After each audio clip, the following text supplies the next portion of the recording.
Hello friends, in today's lecture I am going to discuss with you your unit number 2. Okay, so that is about the environmental pollution. Okay, in this unit I am going to discuss with you the classification of pollutants and pollution, as well as the air pollution, water pollution and soil pollution. First of all, the definition of environmental pollution is defined as undesirable change in the physical, chemical or biological characteristic of any component of the environment. That means air, water and land, air pollution, water pollution and soil pollution, which can cause harmful effects on various form of life or property. So that is the simplest definition of environmental pollution. The cause of pollutions are some natural cause are there, some man-made cause are also there, like volcanic eruptions, earthquakes, storms and dust, UV radiation, decay of organic matters.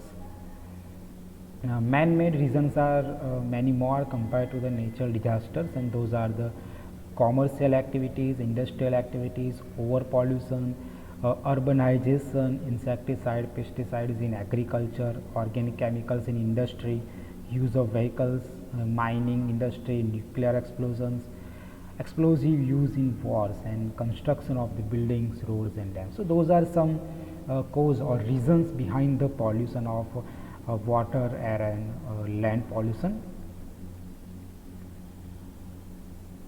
The pollutants and their classification. So definition of the pollutants is: a pollutant may be defined as any substance present in the environment in such concentration that alter the quality of environment and affect the living things adversely. Okay, so that is the easy definition. A substance present in the environment in such concentration, okay, that may alter, that means change the quality of the environment as well as affect the living things adversely. Those are known as the pollutants. In classification of the pollutants on the basis, number one, that is on the basis of the nature of material, that is, one is a biodegradable, another is a non-biodegradable. Biodegradable pollutants, those are municipal wastewater, wood, paper, garbage, cardboard. Those are biodegradable pollutants, while DDT, plastic, glass, polythene bags, e-waste, etc. are non-biodegradable pollutants. Second, that is on the basis of their concentration in nature. Okay, so the classification is on the basis of concentration is the quantitative pollutants. These are the substances which normally occur in the environment but become pollutants when their concentration increases the allowable limit. For example, CO2, carbon dioxide, when released in excess amount in the atmosphere, can cause the greenhouse effect. You know, the gas that is the main gas behind the greenhouse effect. So that is the quantitative pollutant. That means quantitative, that means the amount of the pollutant is such in amount, that is increase the allowable limit that is designed by the environmental in the laws and rules and regulations. Qualitative pollutants, that means there are the substances which do not occur naturally in the environment but are added by humans for different purpose, like insecticide, pesticide, germicides. Those are qualitative pollutants. A third one, that is on the basis of the form of pollutants. Okay, primary pollutant, secondary pollutant. Primary, that means the substance which remain in the environment in the same form in which they are added to the environment. That means there is no change in the pollutant. The substance remain as such in the environment in the same form. Those kind of pollutants are known as the primary pollutants. For example, they are also known as a direct pollutant, like smoke, ash, dust and hydrocarbons. Those are primary pollutants. But secondary pollutants, that means these are the substances which are formed from primary pollutants, and these are considered more toxic and secondary pollutants. Okay, they are more toxic than the primary ones, like SO3, ketones, the peroxyacyl nitrate, PAN, full form is the peroxyacyl nitrate or peroxyacyl nitrate, ozone and aldehydes. Those are secondary pollutants. Now, fourth one, that is on the basis of their sources. Okay, therefore that means from where they are origin. One is the natural pollutant, that means the pollutants which are released from the nature. The pollutant released naturally due to the volcanic eruptions, forest fire, storms, decay of organic materials, wind borne dust, etc. Those are natural pollutants. Man-made or anthropogenic pollutants, this includes the pollutants generated by different human activities like industrialization, urbanization, deforestation, explosion in wars, mining, use of fertilizer, pesticide, etc. Then type of environmental pollution. So that is all about the classification of the pollutant, definition of the pollution. Now second point, that is the type of environmental pollution. The various types are, that is water pollution is the main, air pollution, land pollution, noise pollution, radioactive pollution, thermal pollution. Okay, in this unit we are going to discuss main three pollution, that is water pollution, air pollution and the land pollution or soil pollution. Okay, so what is air pollution? Air pollution is defined as the presence of unwanted and undesirable foreign particles and gases, that means in sufficient quantity and duration in the air, which may have adverse effect on human beings, animals, plants, vegetations and important structures. Okay, so that is easy definition.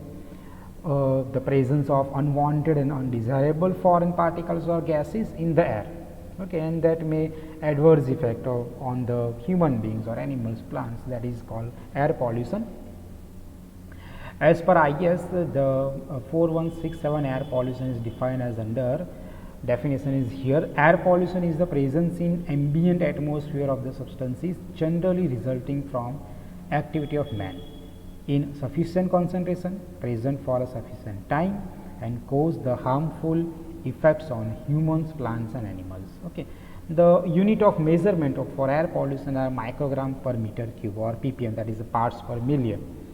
And air pollution is of public health concern and can occur as indoor air pollution, that is a micro scale, outdoor air pollution, that is a meso scale, air pollution at global level, that is a macro scale. Okay, so that is a definition of air pollution.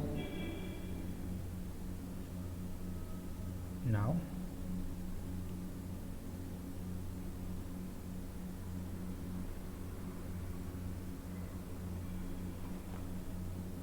so these are the pollutants.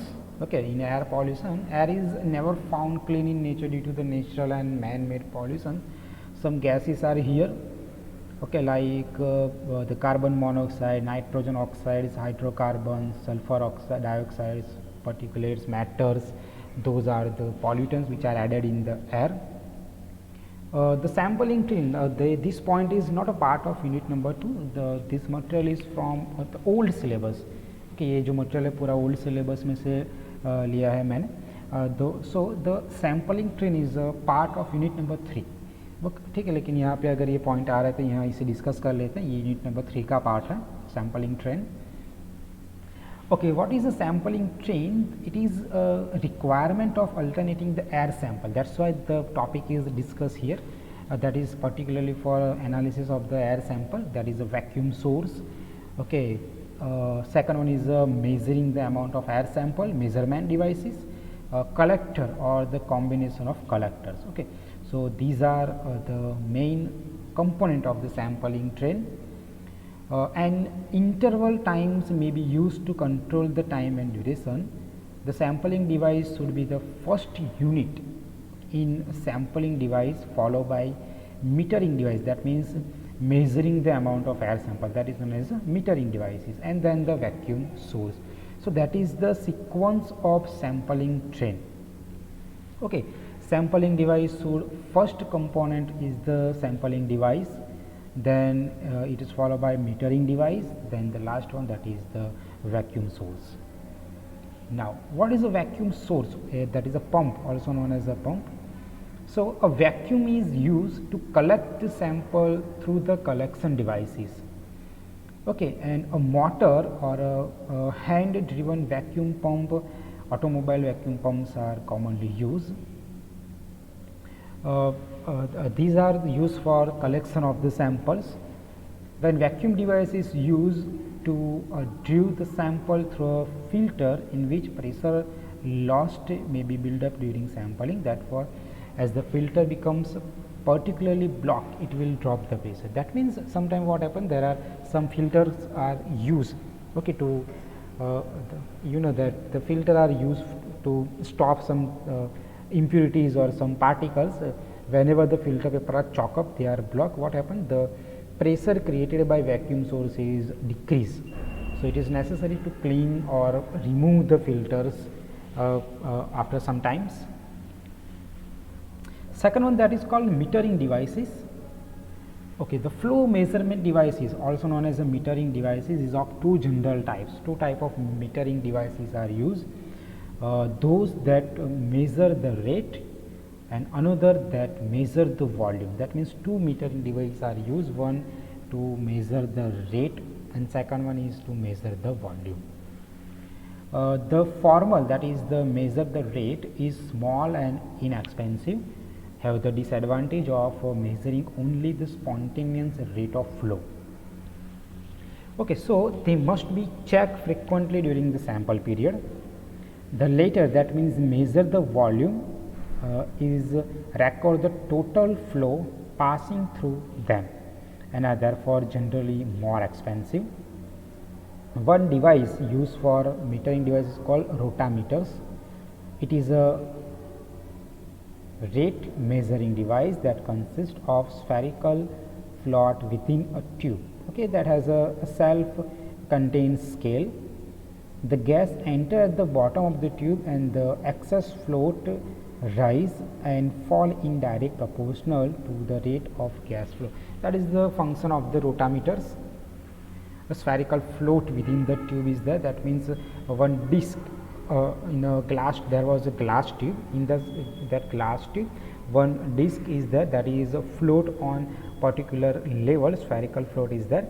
When the air sample is enter into that particular glass tube, what happen, that disc is moved up to certain height, certain level. So, by measuring the distance traveled by that spherical float into the tube, you can measure the rate flow in particular time interval. The scale is calibrated for a particular gas or air sampling. Rotameter is commonly used for continuous measuring the flow rate. Another is a weight flow meter. To measure the flow rate of a carrier gas, soap bubble flow meter is used. Okay, that is also very easy. Soap bubble meter. Now, generally in gas chromatography, the soap bubble meter is used. In rubber bulb, soap solution is filled. Then, when we press the bulb, the soap solution rise in the tube. The carrier gas from side inlet produce bubbles in a soap solution. The movement of bubble upward in the tube with time is measured with the help of a stopwatch. So, that is a very easy working of the soap bubble meter. Okay. At the one end of the tube there was a rubber bulb you use in your laboratory. તમે lab ની અંદર use કરો છો. Okay, you use rubber bulb in the laboratory. That means at one end of the tube there was a rubber bulb that is filled with the soap solution. When you squeeze that rubber bulb, what happened? There was a flow of that soap solution into the tube. Then at the another end the carrier gas is flow into that tube. When the carrier gas enter into the tube, what happened? There was bubbles created in the soap solution. When one bubble is passed through one mark, that means two markings are there. When the bubble is passed at particular mark, the stopwatch started. Then the bubble is crossed that mark to certain height up to the second mark. When the bubble is reached to the second mark, the stopwatch is off. So that air bubble travel between two marks. That distance is measured with the help of stopwatch. That means in that way you can measure the flow rate of the particular carrier gas. So that is the function of a weight flow meter, also known as a soap bubble flow meter. Then a sampling device or collector, that is also known as a impinger. The word is here impinger, sampling device or collector.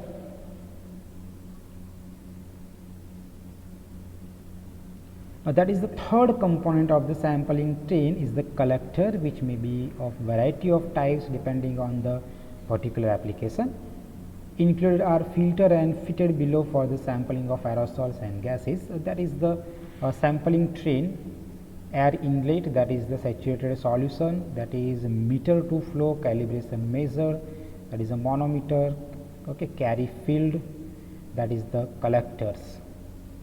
So these are the now determination of air pollutants. Okay, the point number 1, that is the determination of NO2 in air pollutions. Some methods are given here, okay, and I already mentioned those with help of pencil. Method number 1, that is highly selective method for determination of NO2 in the atmosphere, that involve the absorption of NO2 in a solution of sulfonylic acid. Okay, you must remember all these methods. Okay, that is particular that is used for different methods are here. Compulsory તમારે method બધી છે યાદ રાખવી પડશે, બરાબર છે. કોઈ trick તમારે જાતે જ બનાવવી પડશે કેવી રીતે તમે આ જે મેથડ છે એને યાદ રાખી શકશો. Method number 1 is highly selective method for determination of NO2, that is the absorption of NO2 in a sulfonylic acid solution, okay, that contain an azo dye forming the agent. A stable pink color is produced within 15 minutes. Second one, concentration of the 0.005 to 5 ppm is there, can be measured with the help of this method.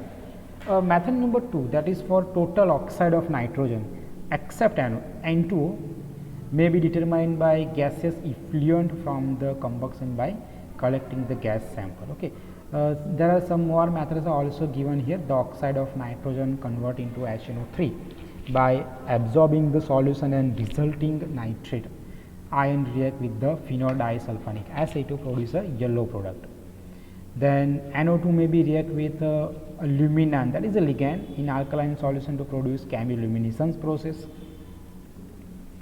Okay, then NO can be measured by UV absorption method. Then the reaction of NO with ozone to produce then excited NO2 species that emit radiation in 590 to 2000 nanometer region. N2 is the most abundant oxide of nitrogen in the atmosphere and can be measured by IR absorption or chromatography, gas chromatography with ECI, that is electron capture indicator, sorry, electron capture detector, ECD. Okay, sorry. Ozone can be measured by UV absorption react with ethyl. Okay, so when ozone react with C2H5 ethyl, it convert into CH2O star, that is a excited species. Ozone can react with ethylene and produce the CH2O species that emits photons at 430 nanometer. That is with the help of UV visible spectrophotometer you can easily measure the ozone present in the air sample. SO2, that is sulfur dioxide. Sulfur dioxide arise in atmosphere by automobiles and industries. Apart from these natural sources of SO2 may be arise from volcano also. Determination of SO2 is an atmosphere. The major air sample is dry through the solution of sodium tetrachloromercurate.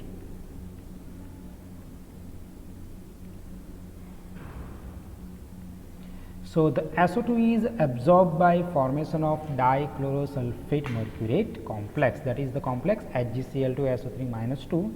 This complex resists oxidation by oxygen from the air and it reacts with an acid solution to form a color substance which absorb at 560 nanometers. So that is the process. You can measure this formation of complex by UV visible spectrophotometer. This method is sensitive and relatively free from the interferences also. Some chelating agent like EDT are also used here. A monitoring of SO2 is used in a flame photometric measurement also, that is a fuel rich air hydrogen flame. Emission line is 384 to 394 nanometers. You must remember all these points. તમારે આ બધી જ methods છે યાદ રાખવી પડશે. આની કોઈ ટ્રીક કે આની કોઈ કી નથી યાદ રાખવા માટે. Hydrocarbons, total hydrocarbons in air may be determined using IR spectrophotometers. Hydrocarbons are collected in liquid oxygen. Hydrocarbon absorb at 3 to 4 micrometer region of the IR spectrum. Those are important data for MCQ purpose also.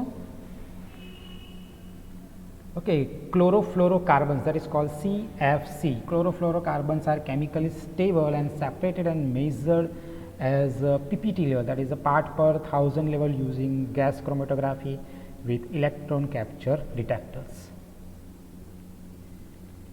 That is about CFC. Now the effect of air pollutant on man and materials, that is also important, the effect of air pollutants on man-made materials. Most important point for fill in the blanks, MCQ and match the following type questions. In unit test I am going to ask some questions from that table. If metal is there, effect of air pollution is corrosion or loss of metallic luster. Responsible pollutant is SO2, that means because of the presence of SO2 in the air pollutant metals, the loss of metallic luster is there. What is the effect on pigments?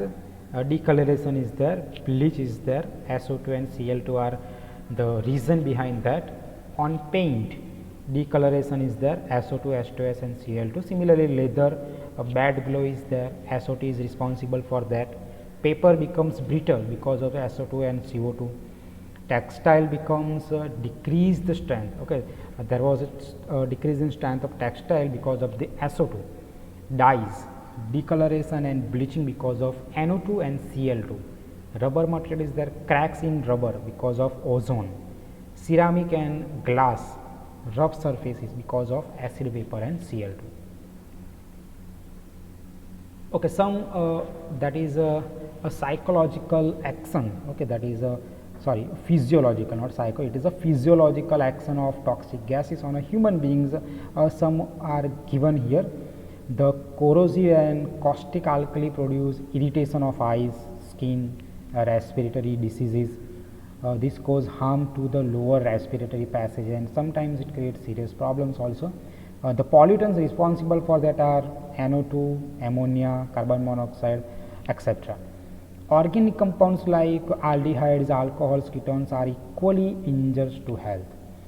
Okay, the pollutants may be simple chemical or anesthetic agents also.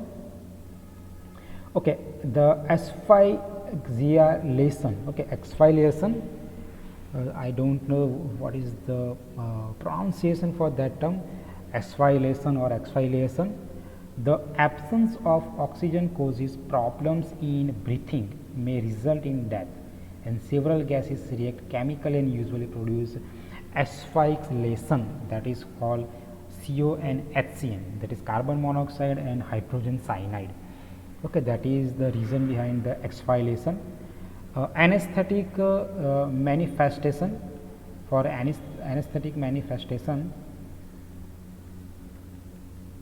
the important is that is the SO2 and NOx, not oxygen. SO2 and NOx are the main source for that. That is anesthetic in manifestation due to these pollutants.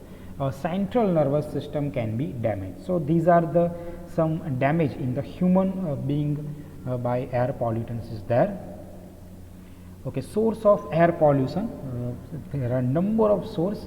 Here the details is given to you. The source are the main source are because of the transportation, fuel combustion in stationary source, industrial process, solid waste disposal process.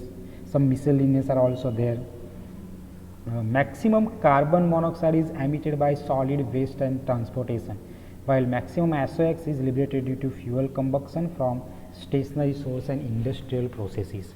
Okay, એટલે અહીંયા જેટલા પણ source તમને આપેલા છે okay, underline કરી છે એની નીચે, એટલે અંડરલાઇનવાળા પોઈન્ટ્સ છે ખાસ યાદ રાખવા પડશે. These are the main source. તમે એને પોઈન્ટ વાઇઝ લખી શકો છો કે આ particular main source pollution, air pollution માટે પોસિબલ હોઈ શકે છે. For example, highest amount of hydrocarbons, those are liberated from miscellaneous and transportation. Okay, particular દરેક વસ્તુ SOx છે, NOx છે, મેજર ઇફેક્ટ થશે. Coal combustion generate 41% of the pollutants, 5% of the pollutants. Smelling generates 5%, 16% pollutants from the petrol burning. When petrol is burning, 60% pollutants. Smelling generate 5%, 5% of the pollutant are also generate here. So these are the main table. Look at here, hydrocarbon. Okay, when hydrocarbon is there, miscellaneous sources are there. In that hydrocarbon miscellaneous source, 45% is liberation of carbon monoxide, 60% is the particles, 23% for hydrocarbons, 3% for NOx and 1% for SOx. When solid waste is there, main source is carbon monoxide 70%, and rest of the others are given here. Industrial waste, main source is SOx and hydrocarbons, and these are some percentage here given to you.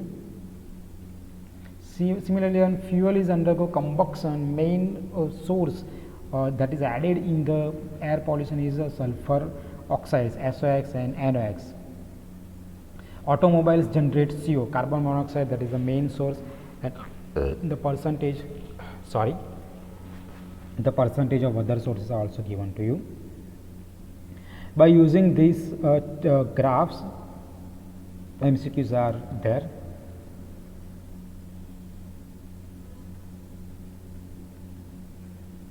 Then the next point, that is the analysis of some aerosols, analysis of NO and NOx, or how they undergo analysis. Some methods are given here. The aerosols are analyzed to confirm the what is aerosol. First of all, that is the suspension of fine solid particles or liquid droplets in air or another gas, that is called spray. For example, spray, that is called aerosols. The aerosols are analyzed to confirm the composition of entire sample in terms of its various constituents. Some of them are like total content of the atmosphere expressed in terms of the microgram per meter cube or ppm. Electrostatic precipitator is used for that. By filtration, the sample is then dissolved and analyzed for its metal pollutant converted by AAS method, ICP method, AES method, spectrophotometric method.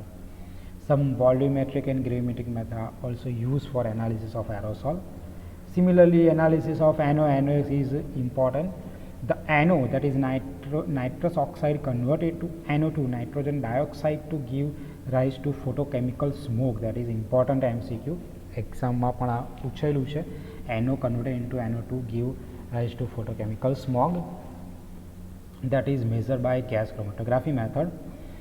Spectrophotometric method, phenol disulfonic acid react with NO, okay, in presence of peroxide or sulfuric acid.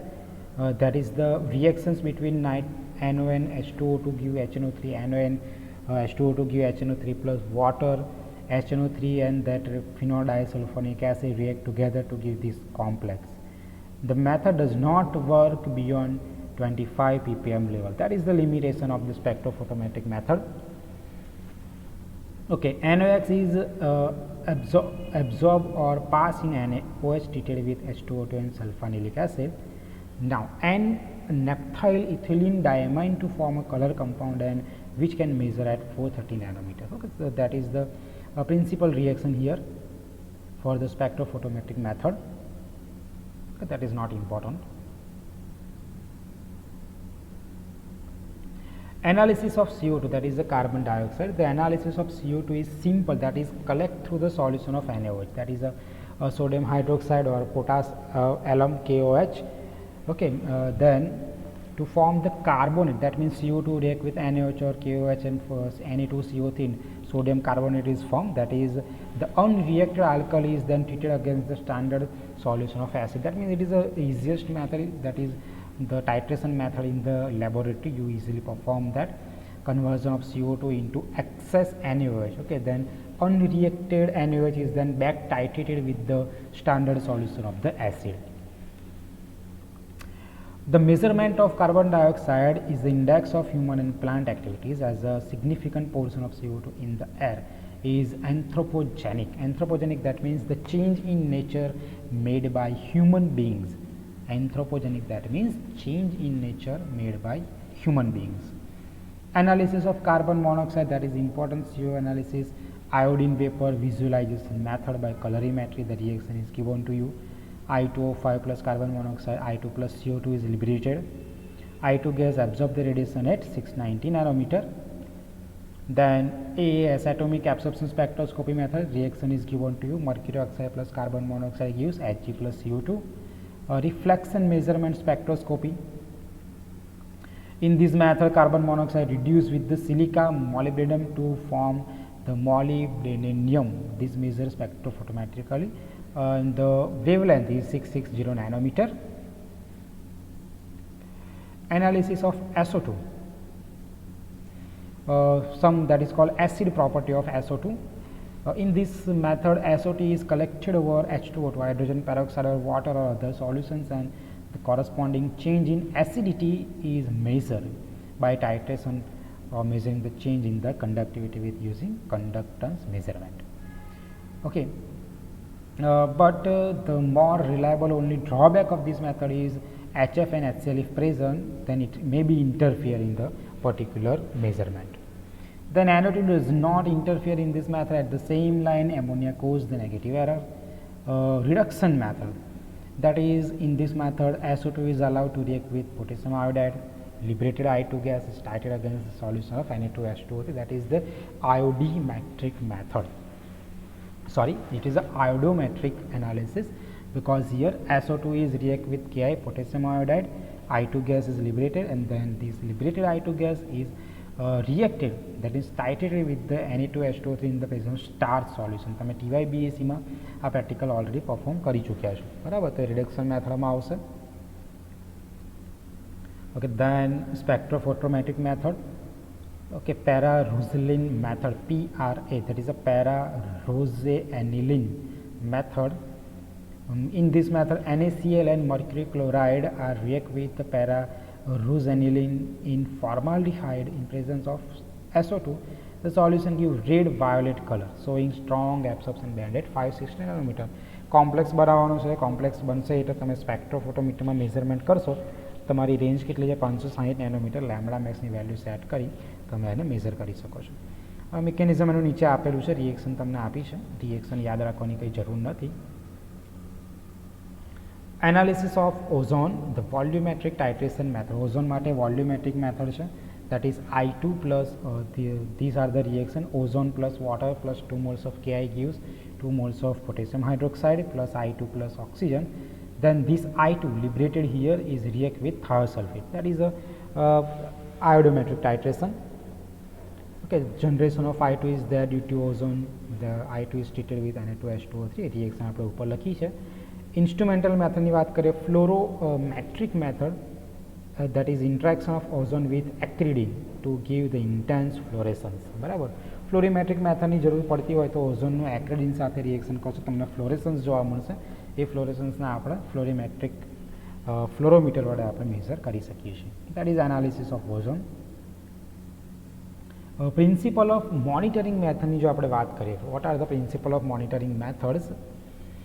આ table છે, યાદ રાખવું પડશે. Principle of monitoring methods, long question, weightage એનું 5 marks છે.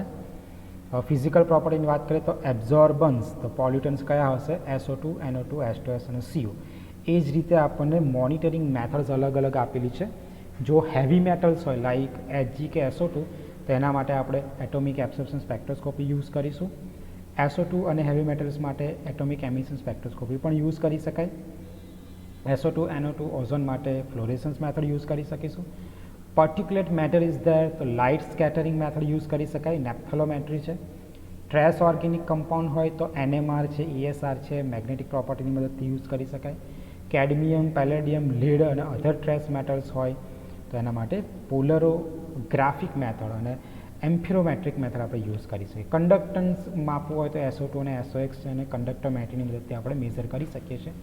Potential change pH ion selective electrodes હોય તો NO, NOx, ion like calcium, sodium, પોટેશિયમને આપણે પોટેન્શિયોમેટ્રિકલી મેઝર કરી શકીએ છીએ. રેડિયો એક્ટિવ પોલ્યુટન્ટ્સ માટે radioactive measurement by scientific counters અને GCની મદદથી ઓર્ગેનિક કમ્પાઉન્ડને પેસ્ટિસાઇડને આપણે મેઝર કરી શકીએ.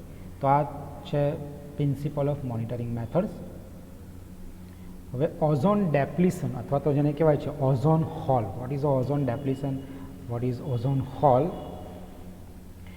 બાકીની જે મેથડ્સ આપણી પાસે છે, ઓઝોન હોલ છે, ડેપ્લિશન છે, ગ્રીન હાઉસ ઇફેક્ટ છે, અમુક ઇન્સ્ટ્રુમેન્ટ છે, આ આપણે આના પછીનો જે સેકન્ડ પાર્ટ છે એ સેકન્ડ પાર્ટની અંદર તમારી સાથે ડિસ્કસ કરીશ. કંઈ પણ ડાઉટ હોય તો તમે કોમેન્ટ બોક્સની અંદર લખી શકો છો. લેક્ચરની અંદર આપણે ક્વેશ્ચન જે છે એ ડિસ્કસ કરી લઈશું. Thank you.